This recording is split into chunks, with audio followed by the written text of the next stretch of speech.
So hi எல்லாருக்கும் வணக்கம். Welcome back to our channel vlogage of Subha.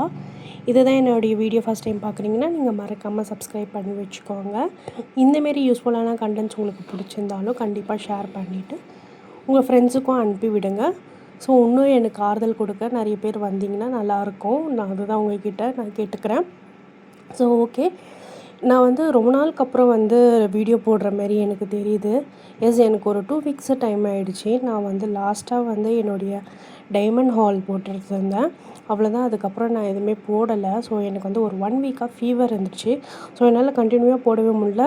அதுமாரியும் நான் வந்து மினி விலாக் ஷேர் பண்ணிகிட்ருந்தேன். சரி, எப்படியா இருந்தாலும் நம்ம த்ரோட் என்னவாக இருந்தாலும் பரவாயில்லன்னு சொல்லிட்டு நான் உங்களுக்கு ஷேர் பண்ணிகிட்ருந்தேன். ஸோ அதை பார்க்காதவங்க கண்டிப்பாக போய் பாருங்கள்.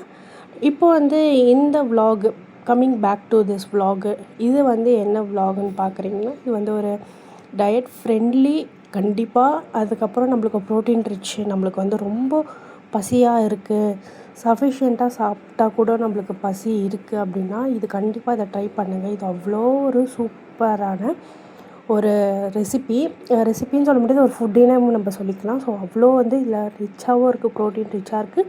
அது சமயம் வந்து நம்மளுக்கு ஃபில்லிங்கான ஒரு விஷயம். ஸோ இதை கண்டிப்பாக ட்ரை பண்ணிவிட்டு எனக்கு சொல்லுங்கள். ஸோ வாங்க வீடியோக்குள்ளே போகலாம்.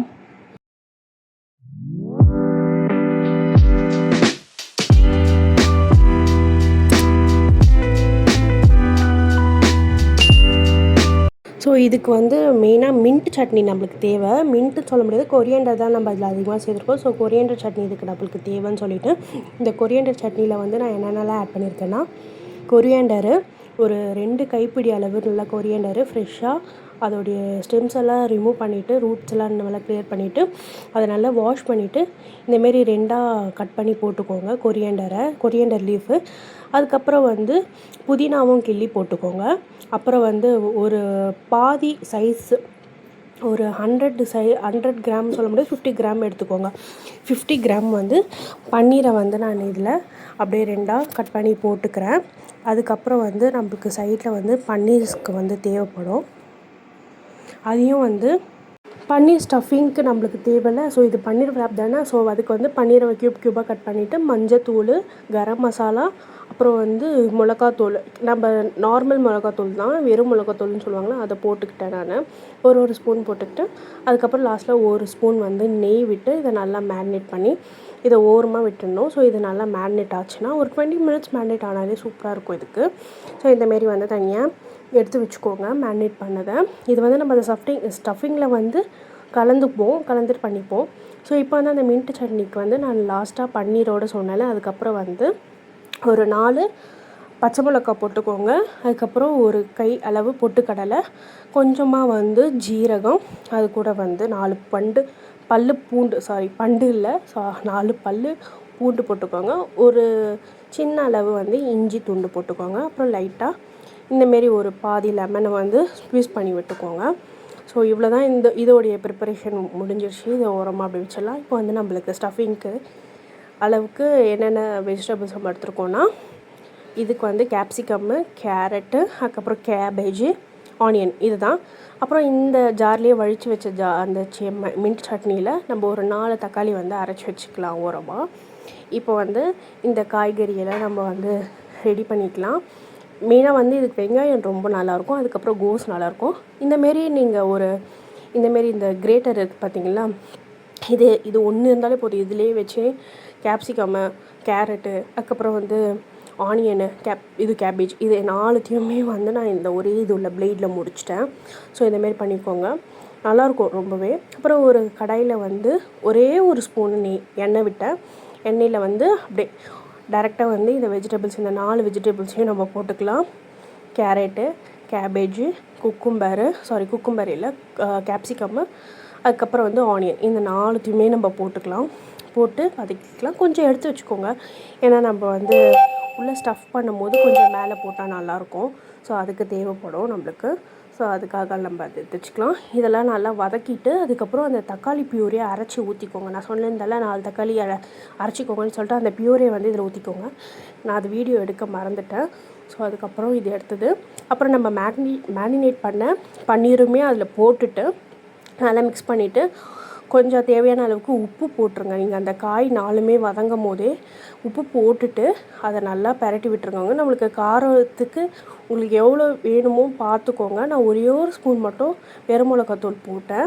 ஸோ அதுவே கரெக்டாக இருந்தது. இப்போ நம்ம வந்து இதை ப்ரிப்பேர் பண்ணிடலாம். சப்பாத்தி வந்து நான் ஆல்ரெடி மாவு பிசைஞ்சு ஒரு 1 ஹவராக ஊறிட்டு இருந்தது. ஸோ அதுக்கப்புறம் வந்து அதை நல்லா ரோல் பண்ணிவிட்டு இந்தமாரி தவால போட்டு எடுத்துகிட்டு இப்போ வந்து நான் மின்ட் சட்னி நம்ம அரைச்சி வச்சுருந்தோம்ல அதை வந்து நல்லா அப்ளை பண்ணிக்கோங்க. அந்த சப்பாத்தியில் அப்ளை பண்ணிவிட்டு இது வந்து கோதுமை மாவு தான், நான் மைதாலாம் எதுவுமே எடுத்துக்கல. அதுக்கப்புறம் நம்ம பண்ணி வச்சுருந்த ஸ்டஃபிங்கை வந்து சென்டரில் அழகாக அசம்பிள் பண்ணிக்கோங்க. ரொம்ப சூடாக இருக்கும் போதே நான் பண்ணேன். ஸோ அந்தளவுக்கு வந்து ரேப்பே பண்ண முடியல என்னால். கொஞ்சமாக நான் டைம் எடுத்துகிட்டு அப்புறம் நம்ம கட் பண்ணி வச்சுருந்த அந்த காய்கறிலாம் வந்து அது மேலே போட்டு கொஞ்சமாக கொரியண்டர் லீஃப் போட்டு அதுக்கப்புறம் நல்லா இந்தமாரி ரோல் பண்ணிக்கோங்க. ஸோ நான் வந்து நம்ம இந்த கிரேவி பண்ணியிருந்தோம்ல இன்சைடு ஃபில் பண்ணுறதுக்கு, அப்போ வந்து நான் லாஸ்ட்டாக இறக்கும் போது கொஞ்சமாக ஒரு 3 ட்ராப் லெமன் ஜூஸும் கொஞ்சமாக கஸ்தூரி மேத்தி போட்டு இறக்கிக்கிட்டேன். ஸோ நான் அது சொல்ல மறந்துட்டேன். நீங்கள் அதை பண்ணிக்கோங்க. இப்போ வந்து நான் பட்டர் பேப்பரில் வந்து நல்லா இந்தமாரி ரேப் பண்ணிக்கிறேன். சூப்பராக இருந்துச்சு ரியலி. எனக்கு வந்து நான் தான் செஞ்சது இது எல்லாமே. எனக்கு பசியே போயிடுச்சு. பட் இருந்தாலும் நான் ஒரு 3 சாப்பிட்ணுன்னு சொல்லிட்டு அந்த வெறியில் இருந்தேன். பட் என்னால் 1.5க்கு மேலே சாப்பிடவே முடியல. 2 வந்து நான் எடுத்துக்கினது தான். ஆனால் என்னால் வந்து சாப்பிடவே முடியல. நான் பாதி வச்சுட்டு அடுத்த நாள் சூட் பண்ணி தான் இதை சாப்பிட்டேனே. நான் இதை தேர்ஸ்டே எடுத்த விலாகு. ஸோ அடுத்த நாள் பாதி இருந்தது. அதை வந்து நான் ஹீட் பண்ணி ஃப்ரைடே சாப்பிட்டது. ஸோ அவ்வளோ டேஸ்ட்டாக இருந்துச்சு. கண்டிப்பாக டயட் மெயின்டைன் பண்ணோம், எனக்கு வந்து ஃபில்லிங்காக சாப்பிட்ணும் அப்படின்னு நினச்சிங்கன்னா இந்தமாரி ட்ரை பண்ணுங்கள். மேலே கூட நம்மளுக்கு டொமேட்டோ சாஸ் ஊற்றி இந்தமாரி ரேப் பண்ணி சாப்பிடுங்க. இல்லை எனக்கு இன்னும் ப்ரோட்டீன் ரிச்சாக சாப்பிட்ணுன்னு நினச்சிங்கன்னா கூட நீங்கள் ஹெக்கு கூட நீங்கள் வந்து ஒரு ஹெக்கை வந்து அந்த சப்பாத்தி கூடயே நல்லா பீட் பண்ணி ஆம்லேட் மாரி போட்டு அதுக்கு அடியில் வச்சுட்டு அப்புறம் மின்ட் சட்னிலாம் போட்டு சாப்பிடுங்களா. சூப்பராக இருக்கும். ரியலி அவ்வளோ டேஸ்ட்டாக இருந்துச்சு. ஸோ இந்தமாரி கண்டென்ட் உங்களுக்கு ரொம்ப பிடிச்சிருந்துன்னா கண்டிப்பாக ட்ரை பண்ணி பாருங்கள். இன்னும் அதிகமான கண்டென்ட் இந்தமாரினா நான் யூஸ்ஃபுல்லாக உங்களுக்கு கொடுக்குறேன். ஸோ மறக்காமல் என்னுடைய சேனலை சப்ஸ்கிரைப் பண்ணிவிட்டு ஷேரும் பண்ணுங்கள் உங்கள் ஃப்ரெண்ட்ஸுக்கு. ஒரு ஃபேமிலியாக நம்ம கெட் டுகெதர் இந்தமாரி விஷயத்த உங்களுக்கு நான் கேதர் பண்ணுறேன் இன்ஃபர்மேஷனை. So see you in another video. Tata, bye bye.